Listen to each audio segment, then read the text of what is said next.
बोलिए श्री राधा वल्लभ सरकार की जय। सद्गुरुदेव भगवान की जय। प्यारे प्रभु प्रेमियों, परम पावन माता करमेती बाई का पावन चरित्र आप श्रवण कर रहे हैं। आपने श्रवण किया देवी करमेती 3 दिन तक जो मरा हुआ ऊंट था, हड्डियों का ढांचा जो उसका रह गया था, उसके अंदर 3 दिन तक माता करमेती रही। बदबू तो बहुत थी भक्तों, लेकिन आप सब जानते हैं भगवान का जो भक्त होता है ना, भगवान अपने भक्त के लिए विष भी अमृत बना देते हैं। बदबू वहां सबको आ रही थी, लेकिन करमेती बाई को नहीं आ रही थी। प्यारे प्रभु प्रेमियों, और शायद बदबू आ भी रही होगी तो माता करमेती ने सोचा कि इससे ज्यादा गंदगी के भंडार में रहकर तो मैं इस संसार में आई हूं। देखो भक्तों, सच्चाई की गल ये है, जब हमारा जन्म हुआ मां के गर्भ से तो हमको याद नहीं है, लेकिन आप विचार करो, सबसे ज्यादा कष्ट जीवात्मा को मां के गर्भ में होता है। 9 महीना गंदगी के ढेर में ही तो पड़ा रहता है। कितना भयंकर उसमें ढेर है गंदगी का। सब कुछ उसके अंदर, विष्ठा, मलमूत्र, अस्थि, मांस, रुधिर, गंदा जल, सब कुछ उसके अंदर है, उसमें पड़ा रहता है। तो उससे तो यहाँ कम ही था। करमेती बाई सोच रही थी ये गंदगी तो कुछ भी नहीं है, असली गंदगी से बचना है तो इस गंदगी में बैठने में मुझे कोई दिक्कत नहीं है। और भक्तों, यही सच्चे प्रेम की रीत भी है कि कष्ट कितना भी आए लेकिन भगवान से कोई शिकायत नहीं। देखो, जो भक्त होते हैं ना, वो भगवान से कभी शिकायत नहीं करते हैं। हाँ जी, वही तो सच्चा प्यार है ना। छोटी छोटी गल्लाओं पर हम भगवान जी से लड़ें, ए नहीं ये नहीं, तो फिर वो तो सच्चा प्यार नहीं है ना जी। तो इसलिए भक्त जो है ना, परम भक्त, वो भगवान से शिकायत नहीं करते हैं। आपने कल श्रवण किया था कि उस कंकाल से उठ के जो यात्रा आ रही थी, गंगा जी की ओर जा रही थी, तो भक्ति माता श्री करमेती बाई शोरो, ये शुक्र क्षेत्र पड़ता है, यहाँ गंगा जी महारानी बहती हैं, यहाँ आकर स्नान किया। और क्योंकि अच्छे घर से थी ना, ये पिताजी राजपुरोहित थे, अच्छा धन था घर में, तो बहुत सारे आभूषण धारण किए हुए थे। तो माता को लगा कि ये आभूषण मुझे डिस्टर्ब करेंगे, तो जितने भी शरीर के आभूषण थे वो वहाँ गंगा किनारे बैठे हुए जो ब्राह्मण थे, जो पंडा लोग थे, वो सब उनको दान कर दिया। और सब कुछ दान करके भक्तों करमेती बाई वृंदावन में आ गई। वृंदावन में कहाँ? वृंदावन में जमुना किनारे एक स्थान पड़ता है भक्तों, ब्रह्म कुंड। कभी आप वृंदावन आए हो, आपने दर्शन किया हो, ये ब्रह्म कुंड पड़ता है। लाला बाबू, इधर गोपीनाथ और रंग जी के पीछे ही ब्रह्म कुंड एक जगह है, आज भी है वो ब्रह्म कुंड भक्तों। तो वहाँ ब्रह्म कुंड पर, ये ब्रह्म कुंड का मतलब आपको बताऊं, जब ब्रह्मा जी ने, भगवान कन्हैया जब लीला कर रहे थे ना ब्रज में, तो ब्रह्मा जी ने बछड़ों को चुराया था, गायों को, ग्वालों को जब चुरा लिया था ना, परीक्षा ली थी ठाकुर जी की ब्रह्मा जी ने। तो बाद में जब उनको पता लगा ब्रह्मा जी को कि ये तो परम पुरुष ब्रह्मांड नायक अखिल कोटि भगवान कन्हैया है, तो ब्रह्मा जी ने आके वापस बछड़ों को, गायों को, सबको वापस किया और माफ़ी मांगी। भगवान जी को कहा मैनू क्षमा करो, मुझसे गलती हो गई, मैंने आपकी परीक्षा ली। और ब्रह्मा जी बहुत रोए भक्तों। तो ये वही ब्रह्म कुंड है जिथों ब्रह्मा जी के आंसू गिरे थे, ये वही आंसुओं का कुंड है, इसलिए इसका नाम ब्रह्म कुंड पड़ा।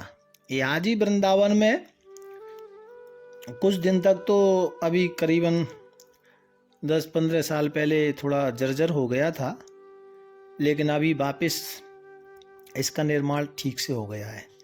ये वृंदावन में रंग जी के मंदिर के पास पड़ता है। प्राचीन तीर्थ है, कभी समय मिले तो दर्शन करना। प्यारे भक्तों, यहीं ब्रह्म कुंड के पास आकर एक वृक्ष के नीचे करमेती बाई बैठ गए और वैराग्य रूप धारण कर लिया। देखो भक्तों, करमेती बाई आभूषण तो दान कर दिए, वस्त्र भी करमेती बाई ने समस्त त्याग कर दिए और पत्तों को शरीर में लपेट कर, और भक्तों सूखे पत्तों को शरीर में लपेटा, सिर के केसों को आड़बंद बनाकर पूरा शरीर में पत्ते लपेट दिए, वस्त्र सब त्याग दिए भक्तों, और पूरे शरीर में ब्रज रज लगाकर और ब्रह्म कुंड में ये वास करने लगी। ये वहां भगवान का चिंतन करने लगी। भक्तों, पहले वृंदावन बहुत घना जंगल था, हर कोई नहीं आता था। हमारे ब्रज के संत कहते हैं कि इतना घनघोर जंगल था, वन था, वनम वृंदावनम तेना, बहुत बड़ा वन था कि सूर्य जब निकलता था ना तो सूर्य की किरण धरती पर नहीं पड़ती थी। इतना घनघोर जंगल था, वन था वृंदावन। और क्योंकि वृंदावन की महत्ता तो, कि वृंदावन की जो वृक्ष है ना भक्तों, वो आम वृक्ष नहीं है, वो तो राधा रानी के सहचरी ही वृक्ष बनकर खड़े हुए हैं।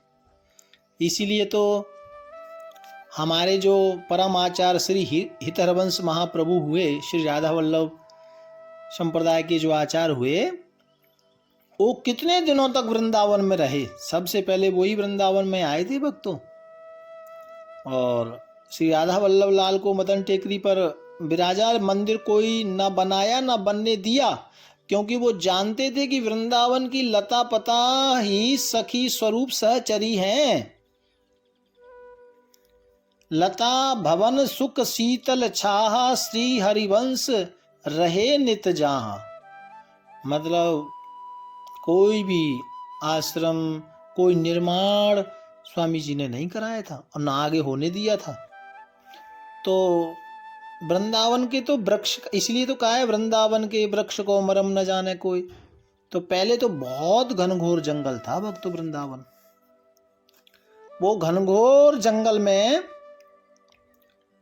करमेती बाई ने समस्त शरीर पर ब्रज रज लगा करके, सूखे पत्तों का कोपीन बना करके, वस्त्र बनाकर धारण करके, और वहीं भगवान की स्तुति प्रार्थना यानी भगवान का भजन करने लगी। प्यारे प्रभु प्रेमियों, इधर जो उनके पिताजी हैं, क्योंकि उधर भी सब लोग ढूंढ रहे हैं, तो जो उनके पिताजी हैं परशुराम जी, वो परशुराम जी भी ढूंढ रहे हैं। और संत कहते हैं, ढूंढत परशुराम पिता मधुपुरी आए, पतेले बताए जाए माथुर मिलाइए। सघन विपिन ब्रह्म कुंड पर बड़ एक चढ़ी करी, देखी भूमि असुआ भिजाइए। भक्तों, जो परशुराम जी को लोग कहते थे कि तुम्हारी बेटी भाग गई, तुम्हारी बेटी भाग गई, तो परशुराम जी कहते थे नहीं नहीं, मेरी बेटी भागी नहीं। तो कहाँ खोजें?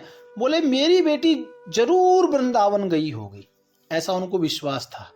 क्योंकि बचपन से भगवान की कथा सुनती थी। और आपने सुना कि परशुराम जी को भी लगा कि वही साधारण कन्या नहीं है, वो तो माता कुल देवी की प्रसादी है, तो गलत कदम उठा नहीं सकती।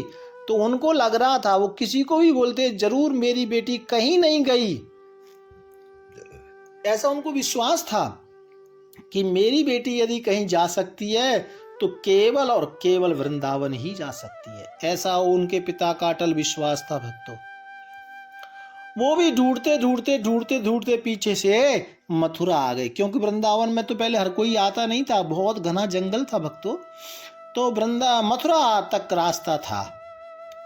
मथुरा में परशुराम जी, मथुरा के हमारे माथुर चौबे जी जो हैं, चौबे पंडा जी, वो चौबे जो पहले रहते थे उनसे आकर मिले और उनको कहा कि ऐसे ऐसे मेरी बेटी खो गई है या मिल नहीं रही है, आप मेरी मदद करो।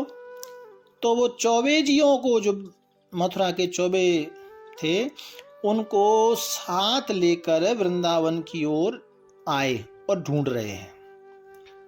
प्यारे प्रभु प्रेमियों, वृंदावन में वो ढूंढ रहे हैं, जगह जगह पूछ रहे हैं भक्तों।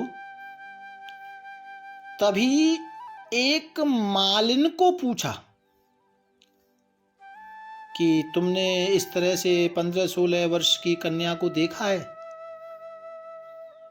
तो मालिन ने कहा हाँ देखा तो है। कहा कहाँ देखा है? बोले वृंदावन में। वृंदावन में? हाँ वृंदावन में कित्थों देखा है? कहते वृंदावन में ब्रह्म कुंड में। बोले तुमने वृंदावन में कैसे देखा? बोले मैंने देखा है कि पूरा शरीर में पत्ते लपेटे हुए हैं और वो भजन कर रही हैं और रोती रहती हैं। बोले तुम्हें कैसे? बोले मैं वृंदावन में फूल लेने के लिए रोज जाती हूँ, फूल तोड़ने के लिए, क्योंकि वृंदावन में तो पहले जंगल था, सुंदर सुंदर फूल फल सब होता था भक्तों। तो वो फूल तोड़ने वाली ने परशुराम जी को या चौबे जी को बताया कि मैंने वृंदावन में एक कन्या को देखा है ब्रह्म कुंड के पास में, और बस वो रोती ही रहती हैं, उनकी प्रेम की दशा बड़ी अद्भुत है, और वहां इस तरह से मैंने कन्या को देखा है, ऐसे वो मालिन ने बताया भक्तों। तो उस समाचार भी मिल गया। उधर पिता को विश्वास था कि वृंदावन आ सकते हैं, तो वो वृंदावन आने का जो शक था वो विश्वास में बदल गया। तो भक्तों वो वृंदावन सघन वन है, अब वृंदावन में ढूंढे कैसे? तो चौबे जी के साथ में परशुराम जो उनके पिताजी हैं, वो बड़े बड़े वृक्षों के ऊपर चढ़ के और निहार रहे हैं, देख रहे हैं दूर तक। ऐसे बड़े वृक्ष के ऊपर चढ़ जाते, कुछ नजर नहीं आता, फिर थोड़ी दूर चलते, फिर चढ़ जाते, ऐसे देख रहे हैं। तो जब ब्रह्म कुंड की ओर देखा तो क्या नजर आया? सघन विपिन ब्रह्म कुंड पर बण एक चढ़ करी, देखी भूमि असुआ भिजाइए। ओ पिताजी जो परशुराम जी थे, करमेती भाई के पिताजी, वो एक बड़े वृक्ष के ऊपर, बड़ के पेड़ के ऊपर चढ़ के उन्होंने देखा। तो क्या देखा कि ब्रह्म कुंड के समीप एक वृक्ष के नीचे करमेती बाई बैठी हुई हैं, और जो वहां की भूमि है ना, जिथों बैठी हैं भक्तों, वहां की भूमि गीली है। वो गीली क्यों है? भूमि असुआ भिजाइए, भगवान के प्रेम रस में, भगवान की याद में, भगवान की याद में रोते रोते करमेती बाई ने भगवान के प्रिय के विरह में रुदन करके, जिथों करमेती बाई बैठी थी ना, वो आंसुओं से वहां की पृथ्वी भी भीग गई थी, वहां की पृथ्वी भी गीली हो गई थी। ये दशा है भक्तों।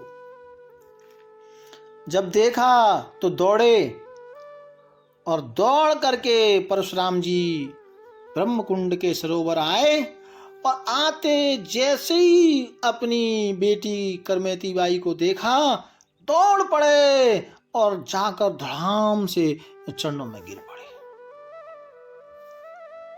और आंखों में आंसू हैं भक्तों। और उनके पिताजी आए और बोल रहे हैं, संत ने लिखा है, उतर के आए रोए पाए लपटाए गयो, कटी मेरी नाक जग मुख ना दिखाइए। चलो बस चलो गृहवास करो, उपहास मिटे सासू घर, जावो मत सेवा चित लाइए। पिताजी आए और आकर एकदम से पिताजी करमेती बाई जो बेटी है पांव में पड़ गए, रो पड़े, बेटी करमेती, और रोने लगे। बेटी तू मुझे बिना बताए चली आई, ऐसा क्या तेरे पिता से अपराध बन गया? समाज में तेरे पिता की हंसी हो रही है बेटी, कटी मेरी नाक जग मुख ना दिखाइए। जो दुनिया मुझे प्रणाम करती थी बेटा, सब दुनिया मुझे हीन दृष्टि से देख रही है। मेरी तो समाज में नाक ही कट गई है। कटी मेरी नाक और जग मुख न दिखाइए, और संसार में मैं अपना मुख कैसे दिखाऊं? सब जगह मेरी बदनामी हो रही है बेटी, ये तूने क्या किया? और परशुराम जी कह रहे हैं, चलो गृह वास करो। कोई बात नहीं बेटी, जो हुआ हुआ, लेकिन अब वापिस चल अपने घर के लिए। चलो गृह वास करो, लोक उपहास मिटे। अभी तक जो हो गया, अब घर चलो बेटी। जो लोग मेरा उपहास कर रहे हैं ना, वो सब समाप्त हो जाएगा। और सासू घर जाबो मत सेवा चित लाइए। सासू के घर जाने की जरूरत नहीं जाना ससुराल, घर में ही रहकर तू भगवान का भजन कर। सासू के घर नहीं जाना, कोई बात नहीं बेटी, लेकिन घर चल। को सिंह व्याघ्र अजू बपू को निवास करे, त्रास मेरे होत फिर मृतक जीवाइए। और कह रहे हैं कि इतना बड़ा घनघोर जंगल है बेटी, इसमें तू रहेगी तो वैसे भी तुझे खतरा है, क्योंकि बाघ सिंह है ना, कैसे हिंसक जीव यहाँ रहते हैं जो तुम्हारे शरीर को नष्ट कर देंगे। और मुझे इस बात का बड़ा डर लग रहा है। और कहते हैं तू ससुराल नहीं जाना, अपने घर तो चलो। और परशुराम जी रोते हुए कहते हैं, मुझे भी चल छोड़, लेकिन बेटी अपनी माता को तो जीवन दान दे दो। तेरी माँ रो रो के बड़ी परेशान है, कितने दिन से वो रो रही है अपनी माँ के लिए।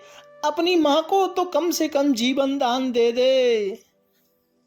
बोली कहीं साच बिन भक्ति तन ऐसो जान, जो पे जियो चाहो करो प्रीत जस गाइए। कहा अपनी मां को जीवन दान तो दे दे। ऐसा जब परशुराम जी ने कहा भक्तों, तो करमेती बाई बोल पड़ी और कहा, पिताजी आपने सत्य कहा। आपने कहा कि यहां आपका शरीर नष्ट हो जाएगा, समाप्त हो जाएगा, तो पिताजी बिना भगवत भक्ति के शरीर आप मृतक ही समझिए, वो तो मरा हुआ है। यदि आप जीवन चाहते हैं तो भगवान में भक्ति,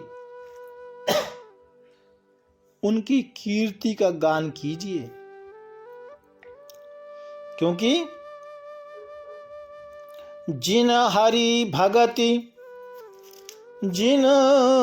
भगति हृदय नहीं आनी, और जीवित सब समान तेहि प्राणी। जीवत राम मुए पुनि राम, सदा रघुनाथ की गति जेहि। सोई जिये तुलसी जग में, नत डोलत और मुए धरि एहि। करमेती बाई अपने पिताजी से कह रही हैं, पिताजी संसार में वही जीवित है कि जिसके पास राम नाम है, जिसके पास कृष्ण नाम है, वही इस संसार में जीवित है, अथवा तू सब मरे हुए।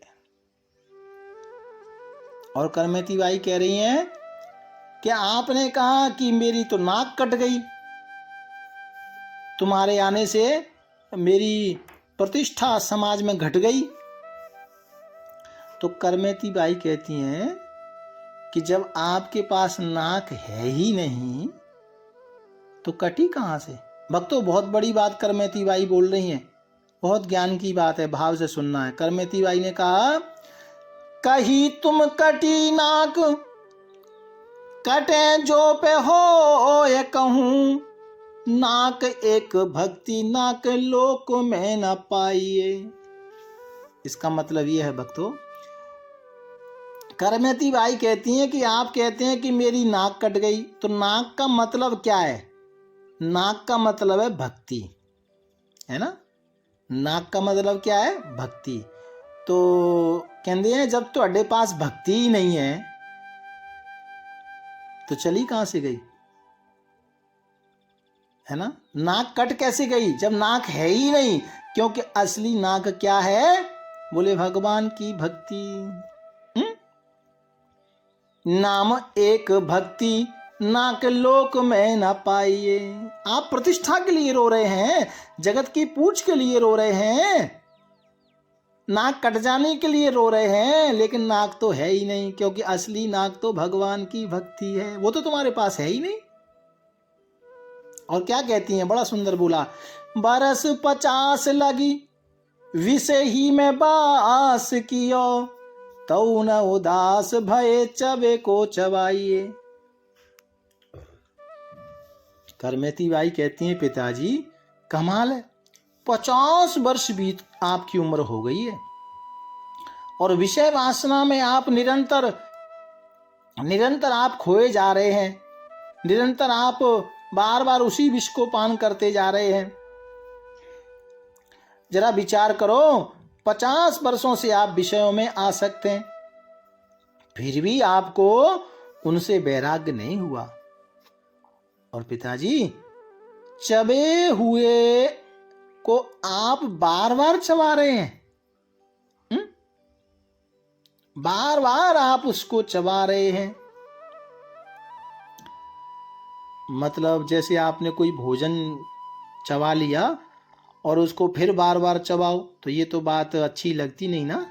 तो वो कह रही हैं करमेती बाई कि पिताजी ऐसे ही आप भोगों को भोग रहे हैं, चबे चबाए भोजन को यानी वस्तु को बार बार चबा रहे हैं, अर्थात विषयों को आप बार बार भोग रहे हैं।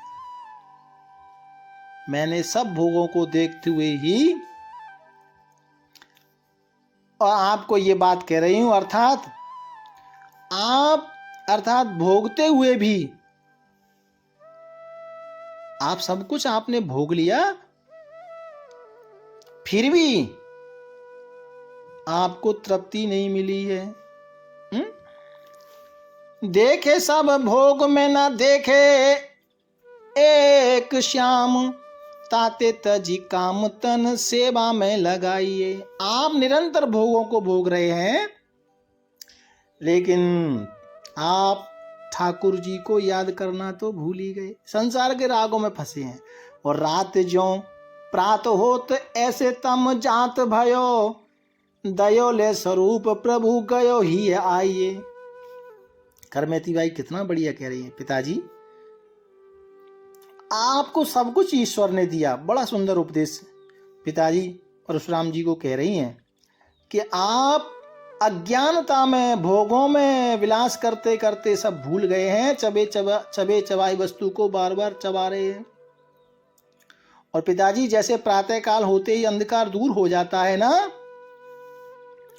ऐसे ही भगवान कन्हैया का, कृष्ण का नाम लेने से सारे दुख दूर हो जाते हैं, सारे भय दूर हो जाते हैं। इसलिए हे पिताजी, अब ये जीवन का कोई भरोसा नहीं, कब समाप्त हो जाए, कब चला जाए।